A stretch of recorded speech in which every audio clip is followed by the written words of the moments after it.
Neat ಪ್ರಶ್ನೆ ಪತ್ರಿಕೆ ಸೋರಿಕೆ ವಿರುದ್ಧ ವಿದ್ಯಾರ್ಥಿಗಳು ಸಿಡಿದೆದ್ದಿದ್ದಾರೆ. ದೆಹಲಿಯ ಜಂತರ್ ಮಂತರ್ನಲ್ಲಿ ಕಾಕ್ರೋಚ್ ಪಾರ್ಟಿ ಪ್ರತಿಭಟನೆಯನ್ನ ನಡೆಸ್ತಾ ಇದೆ. ನೀಟ್ ಪ್ರಶ್ನೆ ಪತ್ರಿಕೆ ಸೋರಿಕೆ ಪ್ರಧಾನಿ ನರೇಂದ್ರ ಮೋದಿ ಅವರು ಮೊದಲ ಬಾರಿಗೆ ಪ್ರತಿಕ್ರಿಯೆಯನ್ನು ವ್ಯಕ್ತಪಡಿಸಿದ್ದಾರೆ. ನೀಟ್ ಪ್ರಶ್ನೆ ಪತ್ರಿಕೆ ಸೋರಿಕೆ ಪ್ರಕರಣ ಗಂಭೀರ ಅಪರಾಧ ಅಂತ ಹೇಳ್ತಾ ಇದ್ದಾರೆ. ಇಲ್ಲಿವರೆಗೂ ಯಾಕೆ ಬಾಯಿ ಮುಚ್ಕೊಂಡಿದ್ರು ಪ್ರಧಾನಿಗಳು ಗೊತ್ತಾಗ್ತಾ ಇಲ್ಲ. ಇಲ್ಲಿವರೆಗೂ ಕೂಡ ತುಟಿಕ್ ಪಿಟಿಕ್ ಅಂದಿಲ್ಲ. ನಿನ್ನೆಯಿಂದಲೂ ಕೂಡ ಪ್ರತಿಭಟನೆ ನಡೆಸ್ತಾ ಇದ್ದಾರೆ ವಿದ್ಯಾರ್ಥಿಗಳು.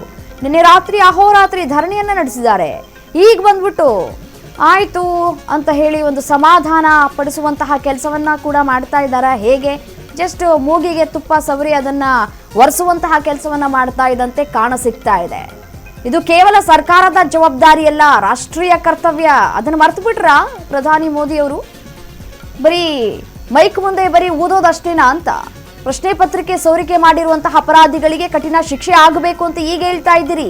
ಇಲ್ಲಿವರೆಗೂ ಬಾಯಿಗೆ ಒಲಿಗೆ ಹಾಕೊಂಡಿದ್ರಾ ಅಂತ?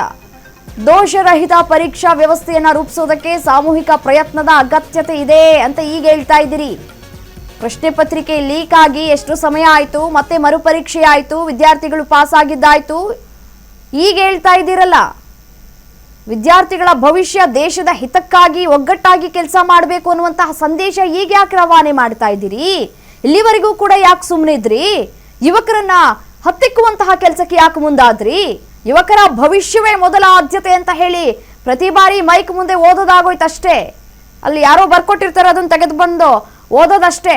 ಅದನ್ನು ಬಿಟ್ಟು ವಾಸ್ತವಕ್ಕೆ ಬರಬೇಕಾಗಿದೆ. ನೀಟ್ ಸೇರಿದಂತೆ ವಿವಿಧ ಸ್ಪರ್ಧಾತ್ಮಕ ಪರೀಕ್ಷೆಗಳ ಪ್ರಶ್ನೆ ಪತ್ರಿಕೆ ಸೋರಿಕೆ ಆದರೂ ಕೂಡ ಇಲ್ಲಿವರೆಗೂ ಕೂಡ ನಮ್ಮ ದೇಶದ ಪ್ರಧಾನಿ ಈಗ ಬಾಯ್ಬಿಟ್ಟು ಮಾತನಾಡ್ತಾ ಇದ್ದಾರೆ. ಗಂಭೀರ ವಿಚಾರ ಇದು. ಸಾಕಷ್ಟು ಪ್ರೊಟೆಸ್ಟ್ಗಳು ಕೂಡ ಆಯಿತು. ಸಾಕಷ್ಟು ಪೊಲೀಸರ ಮೇಲೂ ಕೂಡ ಇಲ್ಲಿ ಹಲ್ಲೆ ಆಗಿದೆ. ಸಮಾಧಾನಕರವಾಗಿ ಮಾತನಾಡುವಂತಹ ವಿಚಾರ ಅಂತೂ ಅಲ್ವೇ ಅಲ್ಲ. ನೀಟ್ ಪರೀಕ್ಷೆ ಅಂದ್ರೆ ಅಷ್ಟು ಸುಲಭನ?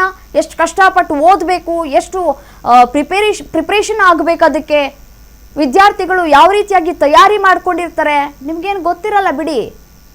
ಯಾಕೆ ಅಂತ ನಾನು ಹೇಳೋದೇ ಬೇಡ, ಅದು ನಿಮ್ಮ ಗಮನಕ್ಕೆ ಬಂದಿರುತ್ತೆ.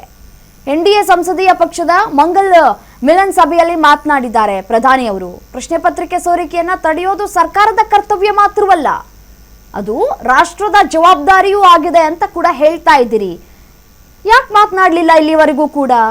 ನೆನೆ JP ನಡ್ಡಾ ಅವರು ಕರೆಸಿ ಇಬ್ಬರು ನಾಯಕರನ್ನ 10 ನಿಮಿಷಗಳ ಕಾಲ ಮಾತನಾಡಿ ಕಳಿಸಿದ್ದಾರೆ.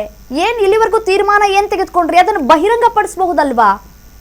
ಸುಮ್ಮನೆ ಬಾಯಿ ಒಳಗಡೆ ಏನ್ ಇಟ್ಕೊಂಡಿರ್ತೀರಿ? ಪರೀಕ್ಷಾ ಅಕ್ರಮದಲ್ಲಿ ಭಾಗಿಯಾಗುವವರ ವಿರುದ್ಧ ಯಾವುದೇ ವಿನಾಯಿತಿ ನೀಡಬಾರದು ಅಂತ ಹೇಳ್ತಾ ಇದ್ದೀರಿ. ನಿಮ್ಮದೇ ಪಕ್ಷ ಇದೆ, ನೀವೇ ತೀರ್ಮಾನವನ್ನ ತೆಗೆದುಕೊಳ್ಬೇಕು. ಬಹಿರಂಗವಾಗಿ ಈಗ ಮಾತನಾಡ್ತಾ ಇದ್ದೀರಿ. ಇಲ್ಲಿವರೆಗೂ ಎಲ್ಲಿ ಹೋಗಿದ್ರಿ? ಯಾಕೆ ಮಾತನಾಡಲಿಲ್ಲ? ಈಗ ಸೂಚನೆ ಕೊಟ್ರೆ ಏನ್ ಬಂತು? ಭಾಗ್ಯ ಪರೀಕ್ಷೆಗಳೆಲ್ಲ ಆಗೋಗಿದೆ, ರಿಸಲ್ಟ್ ಬಂದು ಆಗೋಗಿದೆ. ಹಗಲು ರಾತ್ರಿ ಈ ಪರೀಕ್ಷೆಗಾಗಿ ವಿದ್ಯಾರ್ಥಿಗಳು ಎಷ್ಟು ಕಷ್ಟಪಟ್ಟು ಓದಿರ್ತಾರೆ. ಪ್ರತಿಭಟನೆಗಳು ಸಾಕ್ತಾ ಇದೆ, ವಿದ್ಯಾರ್ಥಿಗಳ ಮೇಲೆ ಹಲ್ಲೆ ಆಗ್ತಾ ಇದೆ. ಹಲ್ಲೆ ಮಾಡುವಂತಹ ಕೆಲಸಕ್ಕೆ ಮುಂದಾಗ್ತಾ ಇದ್ದೀರಿ. ಏನ್ ಮಾಡ್ತಾ ಇದೆ ನಿಮ್ಮ ಸರ್ಕಾರ? ಕೈ ಕಟ್ಕೊಂಡು ಕೂತಿದ್ಯಾ ಹೇಗೆ ಅಂತ? ಅಟ್ಲೀಸ್ಟ್ ಈಗಾದ್ರೂ ಬಾಯ್ಬಿಟ್ಟು ಮಾತನಾಡಿದ್ರಲ್ಲ, ಅದೇ ಖುಷಿ.